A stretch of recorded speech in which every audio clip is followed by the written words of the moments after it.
Muy bien. En la clase de hoy vamos a hablar de la configuración externa del corazón. Pero antes de adentrarnos al tema es importante hablar un poco sobre este gran órgano. Tenemos que el corazón es el órgano central del aparato circulatorio. Este es un músculo hueco que se encuentra ubicado en el mediastino medio, entre ambos pulmones, descansando sobre el diafragma, posterior al esternón y anterior a la columna vertebral y al esófago. De hecho, este órgano se encuentra ubicado entre las vértebras cardíacas. Pero ¿cuáles son estas vértebras cardíacas? Son todas las vértebras que van desde T4 hacia T8. Se las conoce también como las vértebras cardíacas de Giacomini, con G, Giacomini. Ahora hablemos un poco de los medios de fijación. El corazón se encuentra sujeto o suspendido en su lugar gracias a la continuidad que presenta con los grandes vasos. ¿No? En este caso podemos observar a la vena cava superior, tenemos el callado de la aorta y de la arteria pulmonar, pero a este también podemos agregar la vena cava inferior y las venas pulmonares. Ese es un medio de fijación más importante. Después de esto recordemos que en el estudio de pericardio, el pericardio presenta también inserciones o medios de fijación tanto externales mediante el ligamento externo pericárdico, inserciones diafragmáticas mediante los ligamentos frenopericárdicos y también inserciones vertebrales mediante los ligamentos vértebropericárdicos. Ese es el otro medio de fijación del corazón. En cuanto al tamaño, tenemos que el corazón, en cuanto a la coloración, el volumen, el tamaño y el peso, ¿no? Todas estas características. El corazón va a presentar una coloración más o menos rosa claro a rojo oscuro o pardo, como pueden observar en la imagen de la derecha. Su superficie externa muchas veces presenta placas adiposas amarillentas que se concentran en los surcos interventriculares. En cuanto a su consistencia, tenemos que la consistencia del corazón varía bastante de la edad y del estado del órgano. Por anatomía sabemos que las paredes de las aurículas son mucho más delgadas, por ende estas van a ser depresibles, mientras que las paredes de los ventrículos son mucho más gruesas y estas por ende van a ser resistentes. Recordemos que un corazón diastólico es blando y un corazón sistólico es duro. En diástole el corazón descansa y en sístole el corazón se contrae. En cuanto al tamaño y el volumen, tenemos que antiguamente se pensaba que el corazón tenía más o menos el mismo tamaño de un puño semiabierto, pero este diagnóstico es muy poco preciso. En cuanto a su capacidad, puede contener de 500 a 750 mililitros. Y su peso puede variar entre 260 y 270 gramos. ¿Ya? Eso es todo en cuanto a consideraciones generales. Ahora sí, pasemos al tema de este vídeo, que corresponde a la configuración externa del corazón. El corazón, este órgano, algunos autores lo describen como un cubo, un cuadrilátero, ¿no? Pero yo lo voy a describir como una pirámide, ya que se hace un poco más sencillo. Para el estudio del corazón, este va a presentar tres caras, tres bordes y tres caras, tres bordes, una base que se dirige hacia arriba, como está la flecha, hacia arriba, hacia atrás y hacia la derecha. Mientras que su vértice se va a dirigir hacia abajo, hacia adelante y hacia la izquierda. Recordemos que el vértice del corazón, que estoy señalando en este momento, se va a encontrar a nivel del quinto espacio intercostal, línea media clavicular. Ahora, repito antes de pasar a describir cada una de las caras, el corazón presenta la forma de una pirámide, aunque algunos autores lo definen como un cubo. Una pirámide debemos describir tres caras, tres bordes, una base y un vértice. Ahora pasemos a describir las caras, ¿no? El corazón va a tener tres caras, una cara anterior o externo-condrocostal, una cara postero-inferior o diafragmática y una cara lateral izquierda o pulmonar. Comencemos a describir la cara anterior o externo-costal. La cara anterior o externo-costal del corazón es toda la que estoy señalando en este momento, ¿no? Esta cara va a mirar hacia adelante, hacia arriba y hacia la derecha y consta de tres zonas. Una zona inferior o ventricular, que estoy señalando en este momento, una zona inferior o ventricular, una zona media o pedicular y una zona superior o auricular. Describamos primero la zona ventricular. Como pueden observar, la zona ventricular tiene la forma de un gran triángulo, cuya base corresponde a este surco, que se lo conoce como el surco coronario. El surco coronario se encuentra separando los ventrículos de las aurículas, ¿ya? En este primer segmento inferior de la cara externo-condrocostal vamos a poder observar un gran surco vertical que estoy señalando en este momento. Corresponde al surco interventricular anterior, por donde va a caminar la arteria interventricular anterior, que es rama de la coronaria izquierda. Luego tenemos la siguiente la siguiente porción, que corresponde, en esta imagen de acá estoy señalando el surco coronario. Tenemos la siguiente porción, ¿no? La porción media o pedicular. También se la conoce como la porción vascular. En esta porción pedicular, acá tenemos anterior, esta es una vista superior del corazón, acá es anterior y acá es posterior. En este segmento pedicular, ¿qué es lo que vamos a encontrar primero? Vamos a encontrar al tronco de la arteria pulmonar, que también se puede observar en la imagen de acá.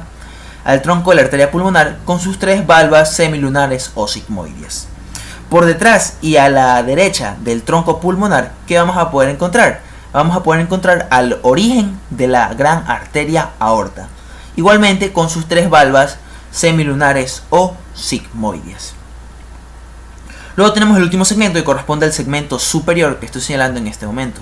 El segmento superior de la cara anterior del corazón va a estar formado ¿por quiénes? Por la cara anterior de las aurículas. Vemos que estas aurículas presentan unas pequeñas prolongaciones hacia adelante que se las conocen como las orejuelas o auricolillas. También algunos libros los conocen como apéndices. Sea cual sea el nombre, todos son correctos, ¿no? Vemos que esta cara anterior de las aurículas con sus orejuelas circunscriben un pequeño espacio elíptico u ovalado conocido como la corona cordis o la corona del corazón, que va a contener a la arteria pulmonar y a la gran arteria aorta.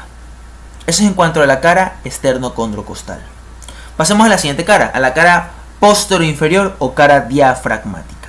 La cara posterior-inferior o cara diafragmática, la que estoy señalando en este momento en la imagen, va a estar formada por la cara posterior de los ventrículos y la parte más inferior de las aurículas. En esta cara, ¿qué es lo que vamos a describir primero? Un gran surco de nuevo, el surco coronario, que como ya mencioné, va a separar ventrículos de aurículas. Este surco coronario vemos que aloja una gran vena, que se la conoce como el seno coronario. Pero eso hablaremos posteriormente en irrigación y drenaje venoso del corazón. Ya, ese es el primer surco. Luego vemos un segundo surco, un surco vertical. Así también como en la cara anterior, este es el surco interventricular, pero posterior, que va a dar paso a este surco interventricular posterior a la arteria interventricular posterior, que es rama de la coronaria derecha. ¿Ya? Aparte de esto, ¿qué más podemos observar? Un pequeño surco que separa la aurícula derecha de la aurícula izquierda, que corresponde al surco interauricular. Eso es en cuanto a la cara posterior inferior o cara diafragmática, que por cierto se encuentra descansando sobre el centro frénico o espejo de Van Helmont del diafragma, pero obviamente va a estar cubierto por pericardio. Por último tenemos la cara lateral izquierda, que en realidad se la considera un borde, porque ya verán por qué digo que es un borde. Es todo esto de aquí. Esta cara lateral izquierda va a estar formada hacia arriba por la aurícula. Aquí tenemos una pequeña porción del surco coronario y por todo lo de abajo tenemos al ventrículo. Esta cara lateral izquierda se transforma en un verdadero borde durante la contracción del corazón. Esas son las tres caras que en realidad considero dos. Ahora hablemos de los bordes. El corazón tiene un borde derecho, un borde superior izquierdo y un borde inferior izquierdo. El borde derecho es el que estoy señalando en este momento. Este borde derecho del corazón se forma por la unión de la cara externo-condrocostal con la cara diafragmática, ¿no? Si se la pueden imaginar. Este borde derecho va desde el vértice del corazón hasta ¿dónde? Va a ir hasta la desembocadura de la vena cava inferior. Desde el borde derecho del corazón va desde el vértice hasta la desembocadura de la vena cava inferior. Y su borde superior e inferior izquierdo en realidad corresponden a la cara que ya describí hace un rato. Esta de aquí. ¿Ya? Ahora hablemos de qué. Vamos a hablar de la base del corazón. Tenemos que la base del corazón es considerada por algunos autores como la cara superior de este órgano, ¿no? La base del corazón va a estar formada netamente por la cara posterior de ambas aurículas. Describiendo los elementos que encontramos de derecha a izquierda, ¿qué es lo que vamos a encontrar primero? Tenemos a la desembocadura. Bueno, en este momento estoy señalando las venas cava superior e inferior, ¿no? Pero aquí correspondería a la desembocadura de estas venas. Tenemos a las venas cava superior e inferior. Luego, ¿qué tenemos? A las venas pulmonares derechas. Luego que encontramos este pequeño surco, que es el surco interauricular, que donde comienza en la desembocadura de la vena cava superior, desciende y termina a la altura del seno coronario. Y por último, en esta base del corazón vamos a encontrar a las venas pulmonares izquierdas. Como pueden observar, esta base del corazón va a estar formada netamente por venas, ¿no? No hay cómo perderse. De derecha a izquierda encontramos a las venas cavas, tenemos a las venas pulmonares. Me olvidé de mencionar. También tenemos al seno coronario que desemboca en la aurícula derecha. Tenemos las venas pulmonares derechas y venas pulmonares izquierdas. Esta cara va a estar formada por la cara posterior de las aurículas. Ahora describamos el vértice, ¿no? El vértice del corazón que estoy señalando en este momento, vamos a poder observar que va a converger dos surcos. El surco interventricular posterior y el surco interventricular anterior. Va a converger a nivel del vértice del corazón. El vértice del corazón también es conocido como el ápex. ¿A qué nivel se encuentra? A nivel del quinto espacio intercostal, línea medio clavicular. Ya. Eso ha sido todo en cuanto a sus caras, sus bordes, su vértice y su base. Ahora hablemos de los surcos que presenta el corazón. A lo largo de este vídeo he mencionado el surco coronario, el surco interventricular anterior y posterior y el surco interauricular. Pero ¿cuáles son cada uno de estos? Y podríamos decir que ¿cuál es la función? Tenemos un primer surco, el surco interauricular anterior, que como mencioné a nivel del vértice se continúa con el surco interauricular posterior que estoy señalando en este momento. ¿Qué recorre este surco interauricular anterior? La arteria interauricular anterior, rama de la coronaria izquierda.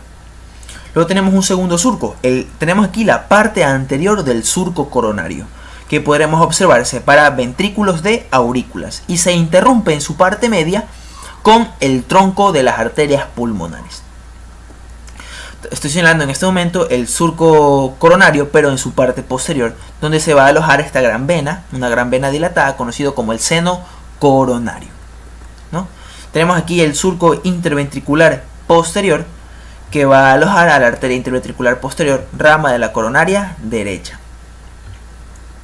Vamos a ver si aquí está la imagen, ahí le pueden observar el surco interauricular, que separa la aurícula derecha de la aurícula izquierda. Va desde la desembocadura de la vena cava inferior hasta el surco coronario, donde forma una verdadera cruz, conocida como la cruz cordis. Y eso es todo en cuanto a los surcos. ¿Ya? Ahora vamos con las cámaras. Ya mismo terminamos el tema, hablamos de cámaras y de ahí vamos a hablar de el área precordal o el área cardíaca, ¿no? Como sabemos, el corazón consta de 4 cámaras, 2 cámaras superiores o atrios y 2 cámaras inferiores o ventrículos, ¿no? En estos atrios vamos a poder observar, como ya mencioné, unas pequeñas prolongaciones. ¿Qué prolongaciones son? Las orejuelas. Pero ¿cuáles son las funciones de estas orejuelas, no?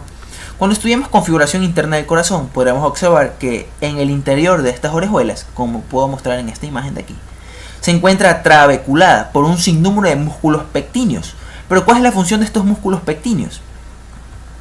La función de estos músculos pectíneos es de evitar una coagulación de sangre, ya que si podemos observar, aquí está una orejuela, esta orejuela tiene la forma de un verdadero fondo de saco. Y estos músculos pectíneos, al contraerse, evitan que la sangre se quede aquí y forme coágulos y luego se provoque una trombosis. ¿Ya? Eso ha sido todo en cuanto a cámaras del corazón. Luego tenemos en los atrios, ¿no? Luego tenemos a los ventrículos. Los ventrículos, como saben, son dos, uno derecho y otro izquierdo, tienen forma piramidal. Uno tienen cara anterior, tienen cara posterior, una cara septal. Pero esto lo veremos más en configuración interna, así que no se preocupen, ¿ya? Antes de empezar a describir el área precordal, estaba viendo un tema muy interesante, ¿no? Me preguntaron cuál era la diferencia entre atrios y aurículas. Bueno, es sencillo. La palabra atrio es lo que se denomina propiamente a esta cavidad del corazón. A las dos cavidades superiores del corazón se les conoce como atrios. Pero aurículas, si pueden relacionar, aurículas viene como que de oreja, como de auricular, ¿no? Y esto también es una razón por la que denominaron a estas aurículas, porque las verdaderas aurículas son las orejuelas, pero para evitar una confusión le cambiaron de nombre. Aunque actualmente se utiliza cualquiera de estas denominaciones, ¿no? Atrio, aurícula se la considera lo mismo y esto se considera como orejuela. Pero verdaderamente se considera atrio a la cavidad y aurículas a las orejuelas. Ahora sí, pasemos al siguiente tema.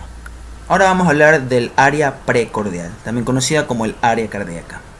Esta área precordial es un área de forma cuadrilátera que corresponde a la porción de la pared anterior del tórax que se encuentra en relación con el corazón.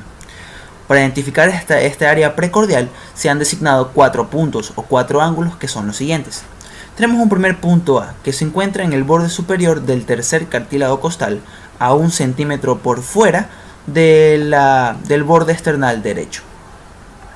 Luego tenemos un punto B que se encuentra en el punto exacto de la articulación de la quinta articulación condrocostal. Luego tenemos un punto C. El punto C se encuentra en el borde superior del quinto cartílago costal a 8 centímetros por fuera de la línea media. Este es del lado izquierdo. Repito, el punto C se encuentra en el borde superior del quinto cartílago costal izquierdo a 8 centímetros por fuera de la línea media o de la línea esternal. ¿Ya? Y por último tenemos un punto D que se encuentra en el segundo espacio intercostal izquierdo a 2 centímetros por fuera del borde esternal. Eso es en cuanto al área precordial. Ahora vamos a hablar de los focos de auscultación. Estos focos de auscultación son los que nos van a permitir identificar alguna anomalía o una alteración provocada por una patología en un individuo, ¿no? Entre los focos de auscultación, los que se pueden percibir con mayor facilidad, tenemos un primer foco que corresponde al foco aórtico. Este foco aórtico se encuentra, como pueden observar también en la imagen de la izquierda, se encuentra en el segundo espacio intercostal en la línea paraesternal derecha. Con línea paraesternal, ¿a qué me quiero referir? Tenemos aquí la línea media, la línea paraesternal sería a cada lado de la línea media, pero del esternón. ¿Ya? Foco aórtico, segundo espacio intercostal, línea paraesternal derecha. Como podemos observar, los demás focos de auscultación se encuentran del lado izquierdo. Tenemos primero el foco pulmonar. El foco pulmonar principal se encuentra en el segundo espacio intercostal, línea paraesternal izquierda. Tenemos otro foco de auscultación que no se encuentra en esta imagen, pero corresponde también al foco de auscultación pulmonar, pero esta vez secundario. Se encuentra en el tercer espacio intercostal, línea paraesternal izquierda. Tenemos ahora el foco tricuspidio. El foco tricuspidio se encuentra en el cuarto espacio intercostal, línea paraesternal izquierda. Y por último tenemos al foco mitral. Tenemos que este foco mitral se encuentra a la altura del ápex o del vértice del corazón. Con esto ya no nos podemos perder. Se encuentra a la altura del quinto espacio intercostal, línea medio clavicular. Eso es en cuanto a los focos de auscultación. Antes de terminar el tema de configuración externa del corazón, es importante mencionar un poco sobre ruidos cardíacos, que no he podido preparar la diapositiva, ¿no? Tenemos un primer ruido cardíaco que se produce con el cierre de las válvulas auriculoventriculares. ¿Cuáles son estas válvulas auriculoventriculares? La válvula tricuspidia y la válvula mitral. El segundo ruido cardíaco se genera cuando se cierran en cambio las válvulas aórticas y las pulmonares. Existen también otros ruidos, otros dos ruidos extras que no se los escucha con mucha facilidad, ¿no? El primero ocurre cuando comienza la diástole y este se debe a la contracción del músculo ventricular, mientras que el cuarto ruido ocurre inmediatamente antes del primer ruido cardíaco, antes del cierre de las válvulas auriculoventriculares, y esto corresponde ¿a qué? A la contracción del miocardio, pero del músculo que le pertenece a las aurículas. ¿Ya? Esto ha sido todo en cuanto a configuración externa. Ya saben, las diapositivas van a estar en la descripción. Síganme en Twitter. Esto ha sido todo. Adiós.